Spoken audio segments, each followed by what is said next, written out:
Bien, bonsoir à toutes et à tous. Bienvenue dans cette nouvelle séance de la chronique des barbaries, donc du 20 novembre 2020. Donc ce soir, le manifeste Émergence, puis nous jetterons un regard sur cette semaine passée et nous traiterons le sujet principal qui est la liberté d'expression du péril au danger, donc qui est bien évidemment un sujet très important et d'actualité malheureusement. Et nous finirons comme à l'accoutumée par un hommage à des victimes des barbaries. Donc bonsoir, j'espère que vous vous portez bien et que vous n'avez pas de problème de Covid autour de vous. Alors, allons voir déjà pour commencer la maxime, la pensée de Gaston Courtois. Le chef qui ne croit pas à la cause qu'il sert n'est pas digne d'être chef. Il ne suffit pas de croire, il faut faire partager sa foi et son enthousiasme. Il faut que chacun de ceux qu'il a la mission de conduire comprenne que sa responsabilité dans l'œuvre à accomplir, au chef de faire communier ces hommes à l'idéal qui l'anime. L'idéal qui m'anime, c'est celui de nous donner un nouvel espoir, hein, et je pense l'avoir illustré, l'avoir vraiment montré mercredi dernier lors des mercredis de l'espoir, justement consacré à l'optimisme et à tracer un nouvel espoir. Donc si vous n'avez pas eu l'occasion de regarder cette émission, ben, je vous invite à la regarder parce que elle est là pour donner vraiment un élan, donner une envie d'aller de l'avant et de dire c'est tout à fait possible de réussir. C'est difficile, ça ne se fera qu'avec l'engagement citoyen de tous et de toutes, mais c'est possible, c'est tout à fait possible. Il n'est pas trop tard, il n'est pas encore trop tard. Alors, Émergence, le manifeste pour réorienter la démocratie et échapper à la barbarie, en ouvrant un avenir bonifié, voilà le support, le livre qu'il faut lire absolument, qu'il faut partager autour de vous, qu'il faut acheter, puisqu'il est à 3 €, c'est un petit livre d'une trentaine de pages, et qui est accessible à tout le monde. L'idée, c'est qu'il soit popularisé, diffusé très largement, pour justement que les gens s'agrègent, et qu'on fasse le tronc commun qui permettra de changer le système. Parce que le but, c'est vraiment de changer le système. Donc, commandez-le, notamment par email, et diffusez-le surtout, parce que l'important, c'est qu'il soit partagé très largement. On va s'approcher de plus en plus de 2022. C'est une arme de combat. Hein. Pour ceux qui l'ont lu, je pense qu'ils en sont convaincus, et c'est quelque chose qui va permettre, qui donne les clés, justement, la solution pour changer le système. Et malheureusement, il n'y en a pas d'autres.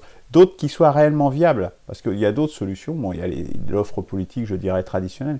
Mais cette offre politique, d'une part, elle est grande chance d'échouer, hein, comme on l'a vu dans les précédentes élections, hein, parce qu'ils sont bien rodés. Et non seulement ça, mais même s'ils réussissaient, en mettant Mélenchon ou Madame Le Pen arrivent au pouvoir, ils seraient bloqués par le système, parce qu'ils n'auraient pas créé l'élan nécessaire. Ils auraient plein d'oppositions de droite et de gauche, en l'occurrence, hein, pour empêcher vraiment de changer les choses. C'est ce que, justement, la proposition Une perspective, la 6e République, change. Et donc, pour le diffuser, c'est très simple, c'est sans risque. Vous le diffusez autour de vous, de votre cercle familial, de votre cercle d'amis, mais au-delà, bien sûr, dans les lieux d'échange des livres, dans les boîtes à livres, dans les librairies, etc. Voilà, c'est ce moyen de diffusion. De toute façon, on n'a pas de moyens financiers, donc de toute façon, sans mobilisation du peuple, sans mobilisation des citoyens, il ne se passera rien. Donc, il faut se mobiliser pendant qu'il est encore temps. Si vous aimez vos enfants, si vous aimez vos petits-enfants, c'est le moment de se battre. Voilà, C'est le message que je voulais passer une nouvelle fois et que je continuerai de passer inlassablement. Parce que sinon, c'est pas la peine de se mettre en avant si c'est pour faire un pétard mouillé. Voilà, sur Émergence, je le répète et je le répéterai encore. Sachant qu'il y a, donc, faut commander la version papier, hein, ça c'est important. Vous pouvez envoyer un courriel, vous pouvez surtout envoyer un courrier avec un règlement par chèque. L'adresse internet s'affiche là où elle s'affiche là, pour pouvoir justement les modalités de commande et d'envoi et les tarifs pour en commander 5, 10 et distribuer autour de vous.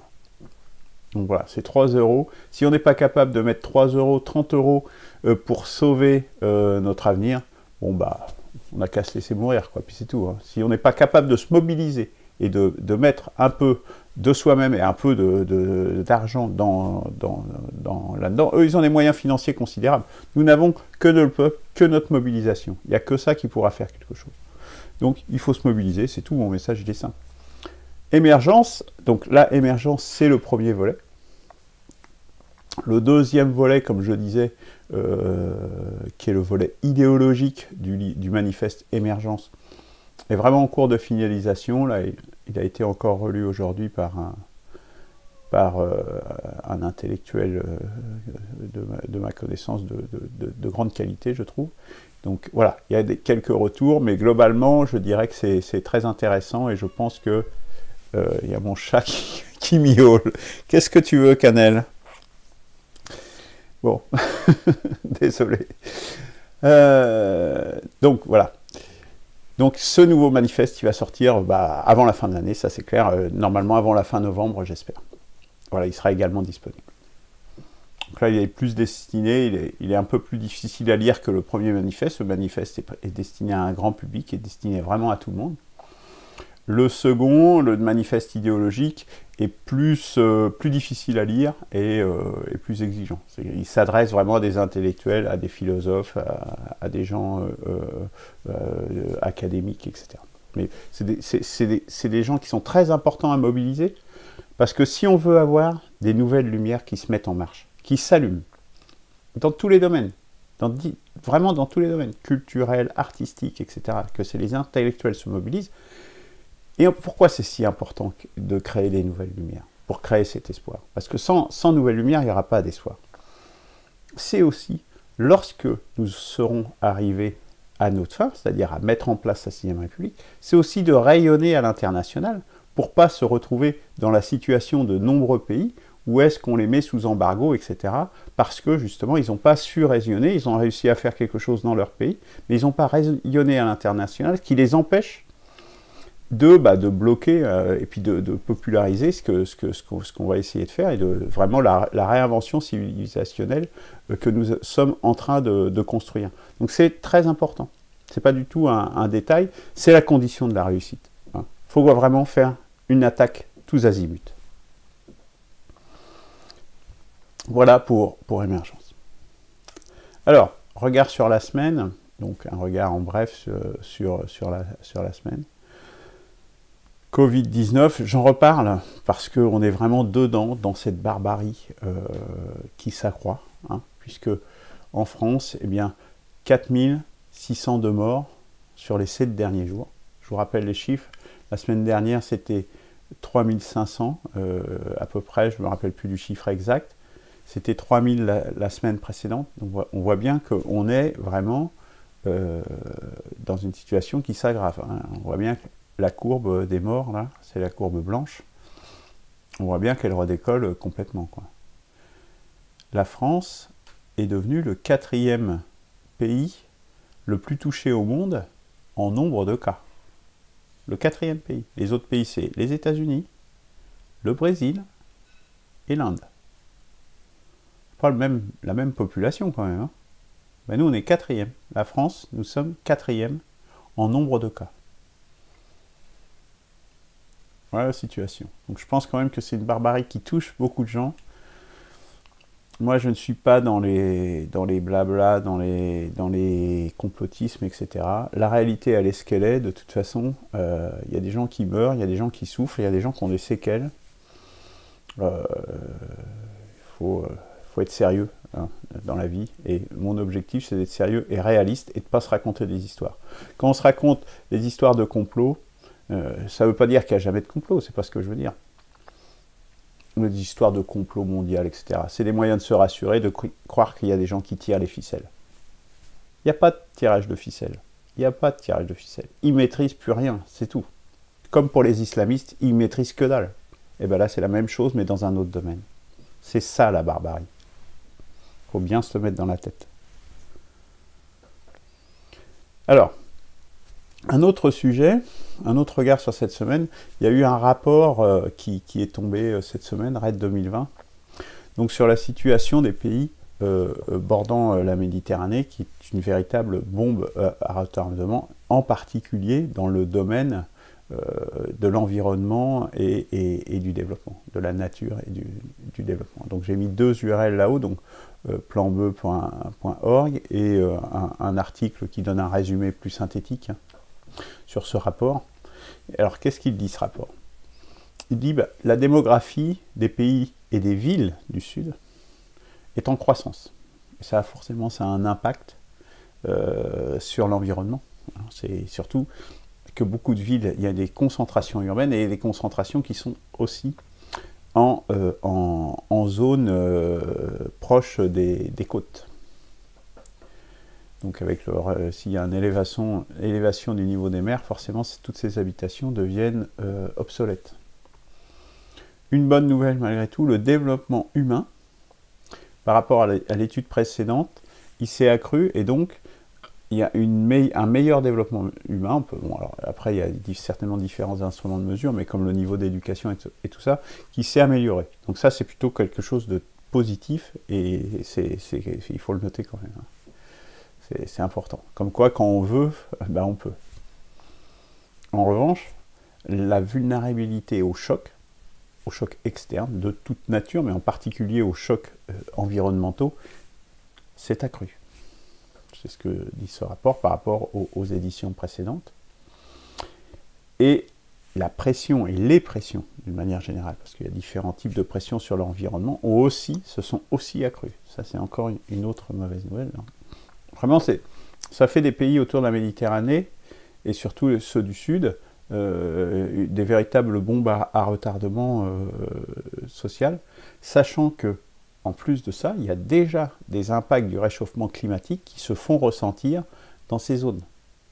Puisqu'on est déjà dans des zones qui étaient particulièrement arides, et le réchauffement climatique, eh bien, il y a d'ores et déjà des effets qui sont très sensibles. Alors, on les sent déjà après, il y a une partie de la France qui est sur la Méditerranée, mais moi, j'habite dans le centre de la France. On le voit, l'impact du réchauffement climatique. Là-bas, c'est bien pire. Je pense notamment au sud de l'Espagne, dans la région d'Alicante, par exemple, où est-ce que vous avez vraiment des sécheresses et vraiment, s'ils ne mettaient pas d'irrigation en place et ce genre de choses, ils seraient dans une situation d'aller vers une désertification. Voilà ce que ça veut dire. Et puis, alors, il y a une prise en compte et une coopération qui augmente autour des questions environnementales dans les pays et entre les pays. Mais c'est fragile, on en est un peu, c'est un peu l'histoire de l'accord de Paris, c'est-à-dire on en est un peu aux déclarations d'intention plus qu'à des vraies actions. Donc voilà, c'est plutôt positif, mais c'est pour ça que j'ai mis un visage neutre, c'est plutôt à confirmer, je dirais, quoi. Tout ça montre une chose, puisque ces bilans arrivent, c'est que, en fait, des solutions locales à un désordre global, comme la pollution des océans, comme en l'occurrence de la mer, comme on le voit là avec les déchets plastiques et de tout ordre qui sont rejetés dans les mers, ou le réchauffement climatique, qui est un désordre global. Les solutions locales ne marchent pas. Ça, c'est des vendeurs de blabla encore qui racontent ça. c'est un autre domaine que le complotisme, si vous voulez, mais c'est les écologistes. C'est des gens qui vous vendent du rêve de transition écologique, de blabla, mais c'est des conneries. Je dis le mot, c'est des conneries. Je dis simplement le mot, c'est des conneries. C'est pas vrai. C'est pas avec des solutions locales qu'on va s'en sortir. Si, pour les circuits courts, je veux dire qu'il n'y a pas des solutions, mais les solutions, il faut qu'elles soient adaptées au niveau du problème auquel ils se posent. Quand vous avez un problème de niveau global, ben la seule réponse, ça peut être que global. Alors si vous avez des problèmes de niveau local, vous pouvez les régler au niveau local, oui. Mais ce qui est global, comme le réchauffement climatique ou la production de plastique de façon considérable, on ne pourra la résoudre que de façon globale. Ou l'accroissement démographique, on ne pourra le résoudre que de façon globale. Parce qu'un des impacts importants sur la nature, évidemment, c'est plus on est nombreux, plus on a d'impact sur la nature. C'est juste mécanique. Hein. Et ça, on n'en parle jamais. Ça, les écologistes, par exemple, vous avez entendu dire ça? Jamais. Le Jadot, vous l'avez entendu dire ça? Jamais. Alors, que dit le directeur, justement, de Plan Bleu, là, les gens qui ont émis ce rapport? L'avenir de la Méditerranée est en jeu. Au cours des derniers mois, nous nous demandons comment sera le monde de demain. Il s'agit ici du 3e numéro du rapport SOED, depuis 2005. Et très peu de choses ont changé depuis. Ça fait 15 ans. Si nous voulons protéger la Méditerranée pour les générations présentes et futures, nous ne pouvons plus nous permettre des mesures fragmentaires. Nous devons entreprendre des changements radicaux dans notre relation avec la nature. Je croyais que des gens comme Macron et tutti quanti, pour la France, on est aussi dans la Méditerranée, mais la plupart des gouvernants, ils sont dans cette optique-là. Voilà la barbarie. Voilà pourquoi il est urgent de se mobiliser, urgent de créer vraiment un souffle, parce que ces nouvelles lumières dont je parlais à l'instant, il faut que ça soit un souffle, mais un souffle global. Si ce n'est pas un souffle qui démarre en France, évidemment, parce que nous sommes le pays qui pouvons lancer ça, parce que nous avons une population qui est sensible à tout ça et qui a une histoire aussi révolutionnaire. Et les lumières, c'était quand même aussi beaucoup en France, et pas qu'en France, évidemment. Donc nous avons une histoire, presque une responsabilité dans ce domaine. C'est bien pour ça qu'il faut se mobiliser. Dernier regard de cette semaine, donc il y a 2 URL encore que j'ai mis là-haut. Hein. Là, c'est le 4e choc. Là, pour le coup, c'est un choc économique pour le 4e trimestre. J'en ai parlé dans l'émission du 24 juillet. Hein. J'expliquais justement ce qu'allait se passer. C'est ce qui est en train de se passer. Hein. Alors, on peut écouter Pierre Jadot ou des gens qui vous disent que c'est des complots, etc. Moi, ce que je dis, ou ce que disent des gens comme Robert Kaplan, à distance, on s'aperçoit que ça se réalise, quoi. Donc il faut peut-être arrêter de rêver, arrêter de se raconter des belles petites berceuses, et se mettre en mouvement. Voilà, donc indiquer, c'est ce qui est en train de se passer. Ce qui est en train de se passer, c'est une perte pour ce trimestre, hein, juste sur ce trimestre. L'INSEE estime entre moins 2,5 à moins 6% du PIB. C'est considérable. Hein. Vous vous rendez compte, le PIB, il parlait des critères de Maastricht, c'était 3% des déficits du PIB. Là, vous voyez, on est déjà l'hypothèse pour un trimestre. Vous vous rendez compte? Le PIB, c'est énorme. Les patrons de restaurants, de bars et de cafés, près de 66%, les 2/3, craignent juste de fermer boutique. C'est-à-dire de mettre la clé sous la porte et de fermer définitivement leur commerce. La situation des hôteliers est guère meilleure. Hein. Et c'est quand même des pans industriels, enfin, c'est même pas de l'industrie, hein, mais c'est des pans de l'économie très importants. Sachant qu'en plus, la France est désindustrialisée au profit de l'Allemagne grâce à l'euro depuis 20 ans maintenant. Donc qu'est-ce qu'on a? Qu'est-ce qui nous reste? Le secteur du tourisme et ce genre de choses. Hein. Et donc là, on est en train de sinistrer un secteur, un des seuls secteurs qui fonctionne en France. tout ça, hein, je le rappelle, à cause du système néolibéral. Hein. Je renvoie aux origines du Covid-19. Hein, j'ai fait une vidéo là-dessus, Mercredi de l'espoir, que vous pourrez retrouver sur le site Impécicère. Que dit encore l'INSEE? Il prévoit 1 million d'emplois perdus en 2020. 1 million.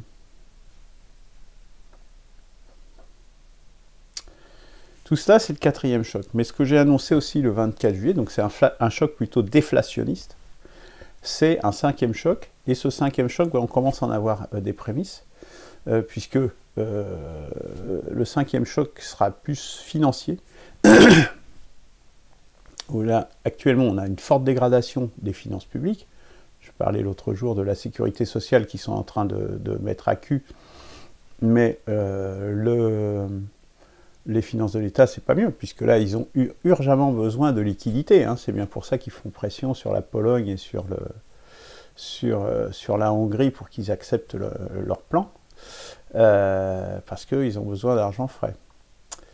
Et la capitalisation boursière, un autre élément, la capitalisation boursière planétaire a dépassé le PIB.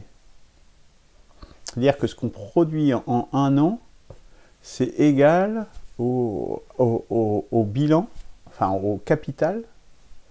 Ceux qui font un peu de comptabilité vont s'apercevoir que ça fait quand même un gros écart. Au capital des sociétés. Ça revient un peu à ça, hein, la capitalisation boursière. Et encore, je ne suis même pas sûr, parce que là, on parle que de capitalisation boursière, ça se tombe, c'est beaucoup plus encore. Parce que la capitalisation, elle est boursière, elle est qu'une fraction de la capitalisation des sociétés. Pour vous aider à comprendre, ça veut dire quoi? Ça veut dire qu'en fait, le PIB, c'est comme si c'était le chiffre d'affaires, si vous voulez. Hein. Donc ça veut dire que ce que vous avez mis comme argent pour créer une société, admettons que vous avez mis 10 000 euros, eh bien, le chiffre d'affaires correspondant, vous avez mis 10 000 euros pour 10 000 euros de chiffre d'affaires. Or, généralement, si vous voulez faire 10 000 euros de chiffre d'affaires, bah, vous allez mettre, admettons, je ne sais pas, 1 000 euros de capital investi. Le chiffre d'affaires est toujours beaucoup plus gros que le capital qu'on a investi. C'est ça que ça veut dire. Ça veut dire qu'en définitive, on est dans un truc où est-ce qu'on a une capitalisation boursière, mais qui est démesurée, complètement démesurée par rapport à la réalité de l'économie. Bon, puis on voit en plus l'économie dans quel état elle est en train de se passer. Donc, on a une bulle, là. On a une bulle financière qui est gigantesque, parce qu'il y a eu de la création monétaire aussi de façon considérable, qui ne correspond pas du tout à la réalité. Donc on a une bulle financière énorme, bah, qui nous annonce un crash pour le 5e choc pour 2021. En sachant que la situation initiale n'était déjà pas glorieuse. Hein. Et là, c'est sauvé simplement parce qu'on fait marcher la planche à billets à fond les gamelles. Hein. Donc voilà, la situation dans laquelle on va se retrouver. Je vous renvoie à cette émission hein, du 24 juillet parce que j'explique aussi, et puis dans une des suivantes, comment va réagir le système néolibéral. Donc ça, c'est très important aussi de le savoir et de s'y préparer.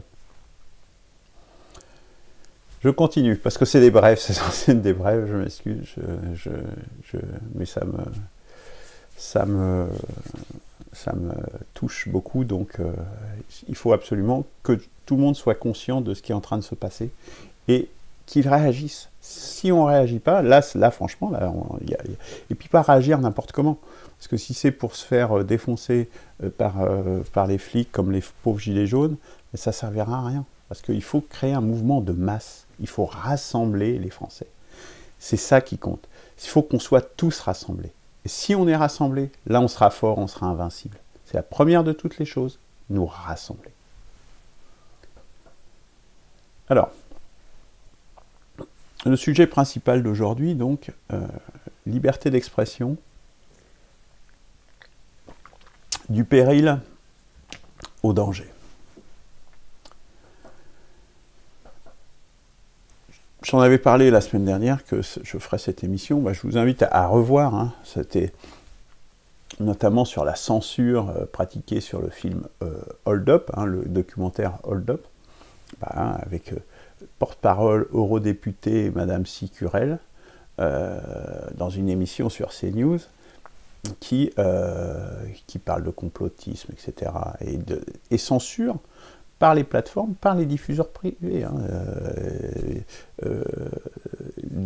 cette vidéo a été complètement censurée par Facebook. Après, je ne connais pas sur les autres plateformes, mais c'est visiblement sur YouTube aussi, etc.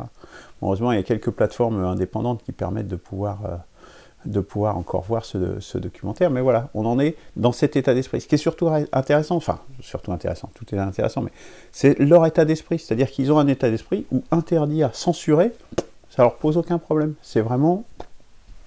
Allons-y, censurons, etc. Elle est jeune quand même, cette femme. Qu'est-ce que c'est que cette mentalité de fasciste? C'est une mentalité fasciste, néo-fasciste. Quand on s'attaque aux libertés, c'est un des signes très clairs qu'on est dans une orientation fasciste, néo-fasciste. Sinon, pourquoi est-ce qu'on limiterait les libertés?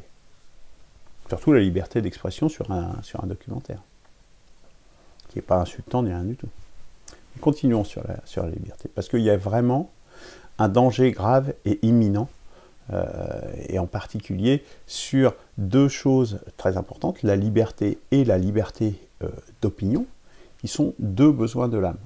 Je connaissais la définition de la barbarie que nous donnons, c'est justement tout ce qui nuit gravement aux besoins du corps et de l'âme, et là il y a deux, Simone Veil a posé deux besoins de l'âme sur la liberté. L'un, c'est la liberté de la personne, c'est-à-dire qu'on est libre de ses mouvements, on n'est pas esclave d'un maître, donc ça c'est la liberté déjà de la personne en tant que telle, puis la liberté d'opinion, et la liberté d'expression, donc la liberté de penser ce que l'on veut et de pouvoir le dire.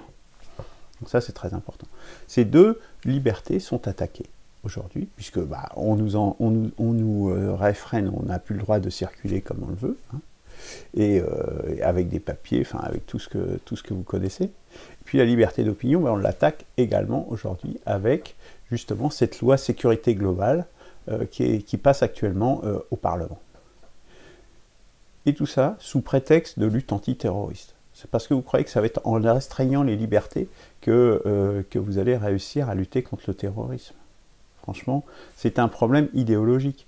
On peut lutter peut-être avec des fusils ou des choses comme ça, mais la lutte antiterroriste, c'est pas comme ça que vous parce que quand vous avez des dégâts qui sont faits dans les esprits, et dans la diffusion, je dirais, souterraine, séculaire presque, je dirais, d'une idéologie de colonisation, c'est pas comme ça que vous allez lutter contre le terrorisme.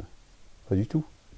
Parce que c'est pas par ces canaux-là que ça passe. Donc c'est juste, en fait, ça ne les restreint que les gens qui respectent la loi, que les gens qui sont des citoyens honnêtes. C'est le monde à l'envers. Alors, dans l'article 24, justement, qu'est-ce qu'a dit cette loi de sécurité globale? Rien que le nom, d'ailleurs, sécurité globale, qu'est-ce que ça peut bien vouloir dire? C'est déjà, en soi, rien que le nom de la loi, il est déjà suspect, plus que suspect, même, il est dangereux. Sécurité globale. Alors, l'article 24 interdit à toute personne de diffuser l'image du visage ou tout autre élément d'identification d'un fonctionnaire de la police nationale ou d'un militaire de la gendarmerie nationale, autre que son numéro d'identification individuelle, lorsqu'il agit dans le cadre d'une opération de police, et que cette diffusion a pour but qu'il soit porté atteinte à son intégrité physique ou psychique.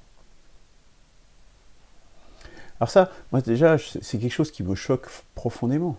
Comment est-ce que dans un monde, je ne sais pas si vous avez vu, il y a plein de policiers maintenant, ils sont cagoulés, etc.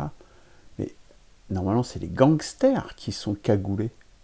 C'est pas les policiers. Les policiers, ils doivent être fiers du métier qu'ils font. Ils sont là pour défendre la société. Ils sont des représentants de la République, du représentant de ce qu'on appelle l'ordre républicain, de la loi. Ils devraient se dissimuler le visage. Qu'est-ce que c'est que ce monde à l'envers? Qu'est-ce que c'est que cette anomalie complète?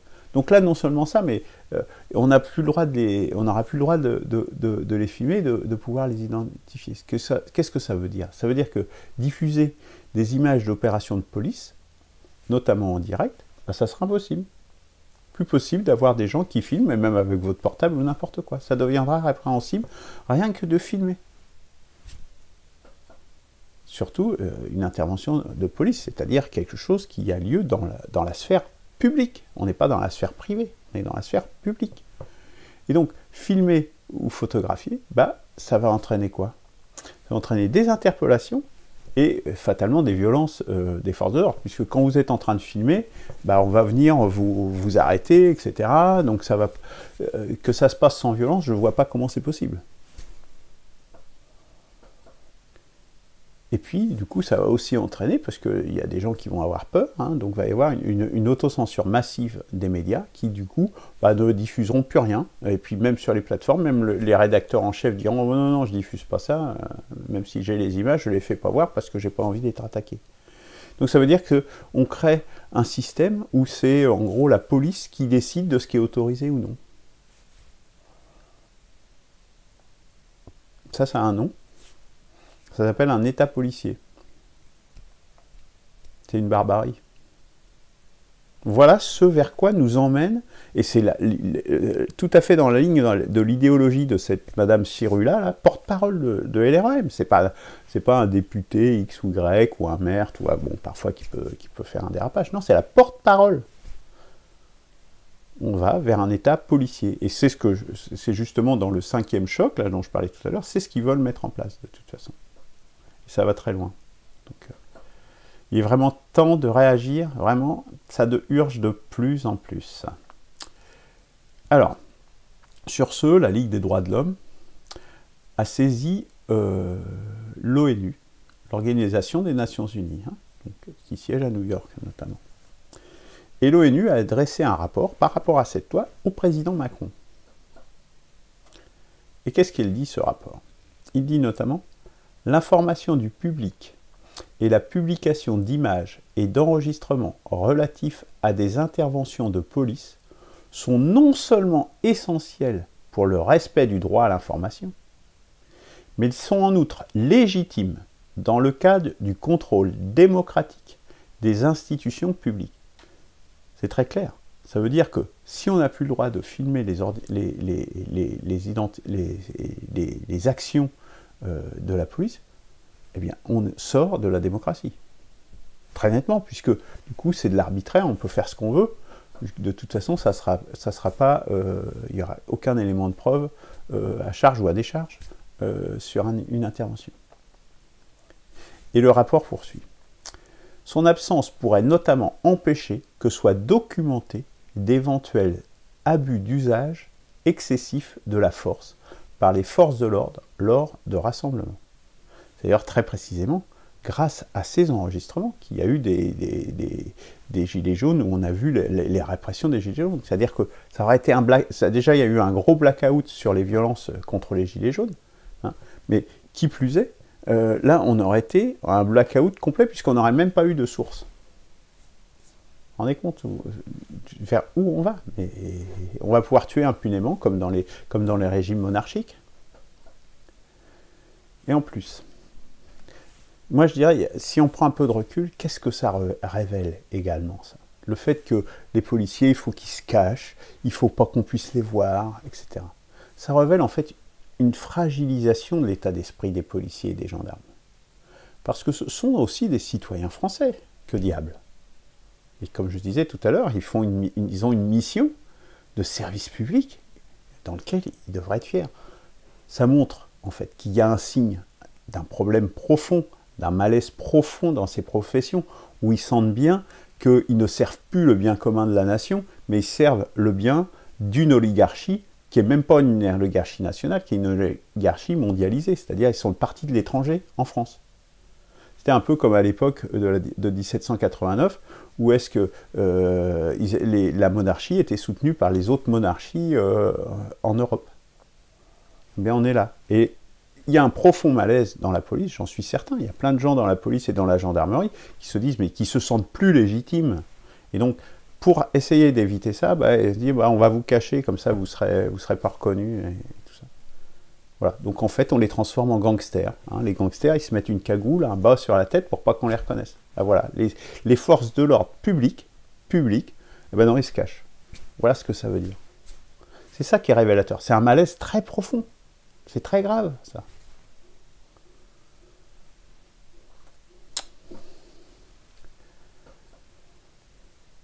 Alors,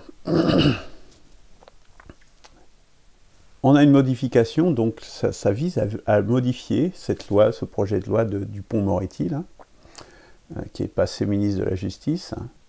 Une loi quand même qui date du 29 juillet 1881. Une loi qui a un siècle et demi, quasiment. Bon. Quand on a une loi ancienne comme ça, généralement, c'est une loi quand même qui est assez solide. Parce que si elle a traversé les âges, si avec une grande stabilité, c'est que c'est une bonne loi. Généralement, après, on peut changer, la société évolue. Mais là, pour supprimer de la liberté de la presse, je ne pense pas que ça soit le sens de l'histoire qu'on veut pour nous et pour nos enfants. Une loi de 1881. Et donc je vous invite à regarder et à consulter la vidéo d'explication de Régis de Castelnau, qui est avocat, qui est chevalier de la Légion d'honneur également.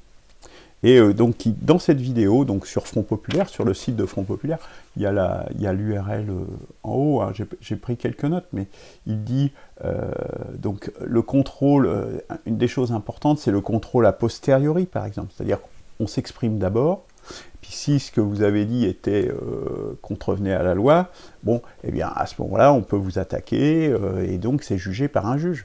Là, on n'est plus du tout dans ce domaine-là, vous voyez. C'est des plateformes, c'est complètement administratif, ce sont des policiers qui vont juger, bah, toi tu as un truc pour filmer, bah non, on t'enlève ton truc pour filmer, c'est immédiat. Vous voyez. Donc on limite la liberté d'expression à la source. On ouvre un baillon, quoi. C'est l'étape suivante, c'est ça, quoi. Quoi d'autre?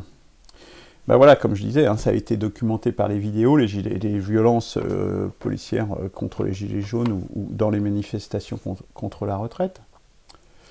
Ça, j'en parlerai après. Et puis, sachant qu'on n'a pas besoin de lois supplémentaires, il y a déjà plein de lois qui permettent de lutter contre les discriminations, contre les menaces, etc. Il y a des lois, on va en voir une tout à l'heure. Donc, l'arsenal législatif, il existe déjà. Et ça ne vise en définitive qu'à limiter la liberté des citoyens honnêtes, une fois de plus. Donc ça, c'est inacceptable, et il faut cesser de l'accepter. Alors, en conclusion, bah, je dirais que vraiment la tyrannie et la dictature sont en train de monter et la démocratie diminue. Vraiment, la démocratie est en danger. Après, parce qu'on n'est pas la première, il y a la loi Avia, bon, heureusement qui a été retoquée, mais ils en parlaient de la remettre au goût du jour. Donc il y a cette loi de sécurité globale, mais il y avait aussi la loi anti-pseudo-fake news, puis toutes les lois antérieures qui limitaient déjà toutes les libertés, qui sont depuis Sarkozy et tutti quanti. Donc on est vraiment dans une pression de plus en plus de limitation et de diminution des libertés. Et en plus, on a un courant intellectuel, une incitation à la censure, des intimidations de ce que j'appelle les néofascistes d'extrême gauche et d'extrême centre. J'en veux par exemple les déclarations de Benoît Hamon récemment, là, où est-ce que lui qui est en collusion avec les islamistes, il dit, qui est un islamo-gauchiste, on va dire plutôt, bah, il dit, ah ouais, il y a comme de l'intimidation, il dit, ah ouais, il y aura des conséquences, etc., sur des propos, etc. Mais les propos, on a le droit de tenir des propos.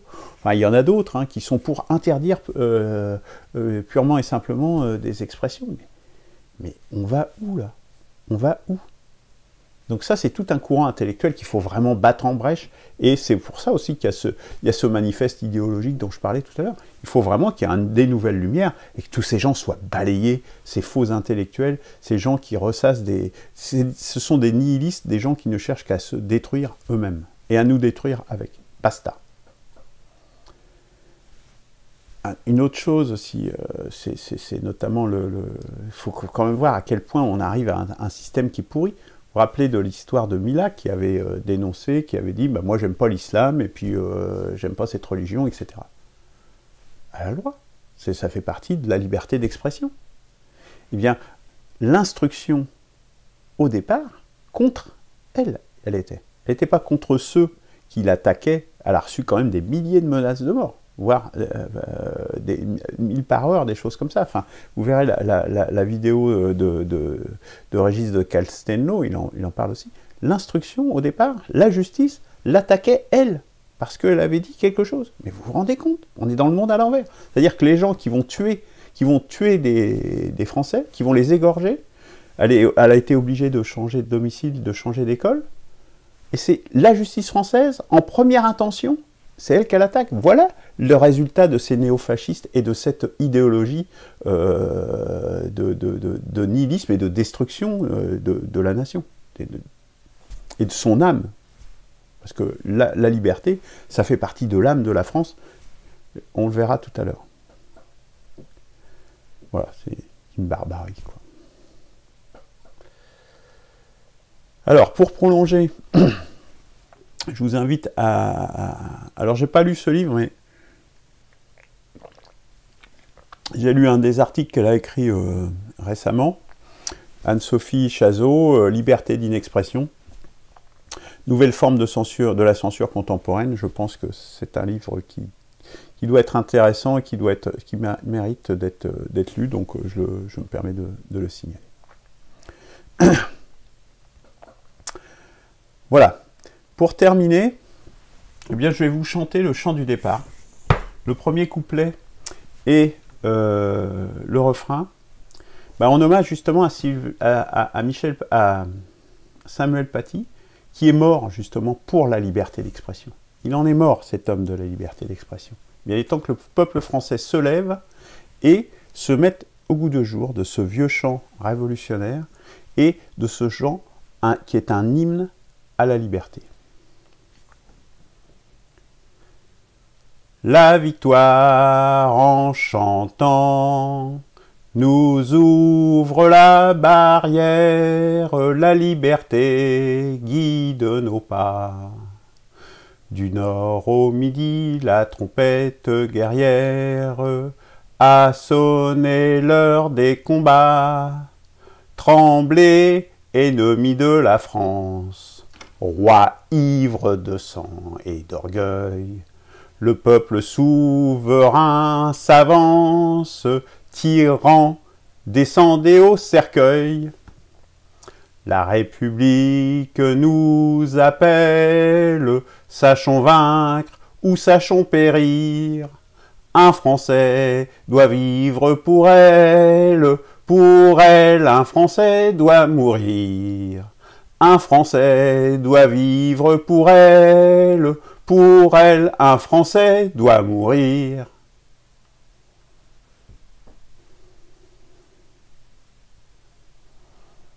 Bon, excusez-moi, j'ai pas été trop dans le ton, malheureusement. Bon.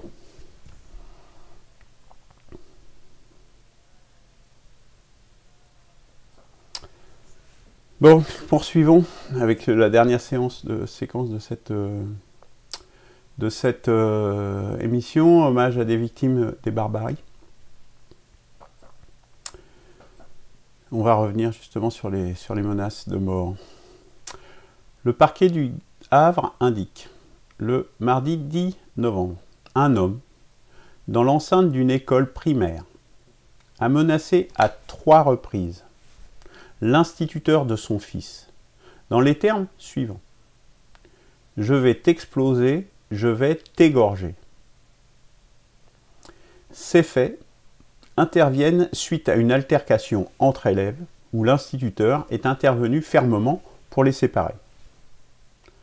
L'homme a été condamné à 3 mois de prison avec sursis. Le Code pénal, article L222-17, sanctionne la menace de mort de 6 mois d'emprisonnement et de 7 500 € d'amende. Quelle est cette société où les instituteurs sont menacés de mort? Presque impunément. Les instituteurs, c'est ceux qui transmettent, qui font grandir les élèves, nos enfants, les citoyens.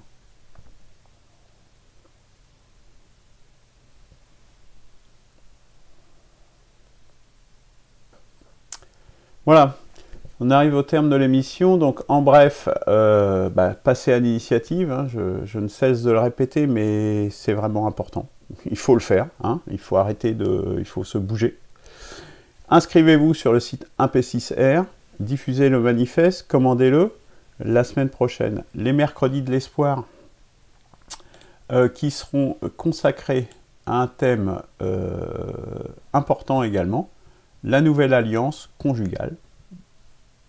Donc vous verrez, ça sera intéressant. On va reparler de cette dimension sentimentale dont on a parlé déjà précédemment et qui est une des dimensions très importantes pour refonder une civilisation et aller de l'avant et donner un espoir. Merci, bonne soirée, bon week-end. Prenez soin de vous. Au revoir.